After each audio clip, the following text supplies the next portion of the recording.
సమంత ఒకప్పుడు వరుసగా సినిమాలు చేసింది. అయితే విడాకులు తీసుకున్న తర్వాత హెల్త్ ప్రాబ్లమ్స్ వల్ల సినిమాలకి దూరమైంది. ఈ మధ్య శుభం అనే సినిమాతో నిర్మాతగా ప్రేక్షకుల ముందుకు వచ్చింది. ఈ సినిమాతో నిర్మాతగా సక్సెస్ సాధించింది. అయితే నటిగా సమంత నటించే కొత్త సినిమా గురించి వార్తలు రావటమే కానీ ఆమె నుంచి అప్డేట్ లేకపోవడంతో ఎప్పుడు ప్రకటిస్తుందా అని శామ్ ఫ్యాన్స్ ఈగర్గా వెయిట్ చేస్తున్నారు. అయితే ఇప్పుడు శామ్ కొత్త సినిమా గురించి అప్డేట్ ఇచ్చింది. ఇంతకీ ఏంటి ఆ సినిమా? పదండి తెలుసుకుందాం. సమంత ఆ మధ్య మా ఇంటి బంగారం అనే సినిమా చేస్తున్నట్టుగా ప్రకటించింది. దీనికి సంబంధించి ఓ పోస్టర్ కూడా రిలీజ్ చేయడం జరిగింది.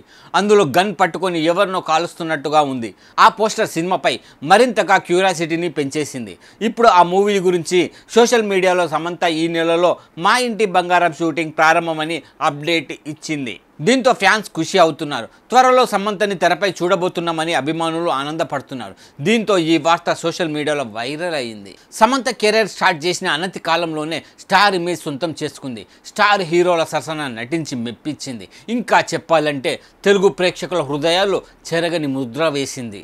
చాలా ఆఫర్స్ వచ్చినప్పటికీ ఏ సినిమా పడితే ఆ సినిమా చేయాలనుకోలేదు. తన నుంచి ప్రేక్షకులు ఏ తరహా సినిమా వస్తే చూడటానికి ఇష్టపడతారో అలాంటి కథను ఎంచుకుందని సమాచారం. ఓ వైపు నటిగా మరోవైపు నిర్మాతగా బాగా ఆలోచిస్తూ మంచి కథలను ఎంచుకోవడంలో మంచి పట్టు సాధించింది. మరి మా ఇంటి బంగారం సినిమాతో నటిగా మరోసారి మెప్పించి విజయం సాధిస్తుందో చూడాలి.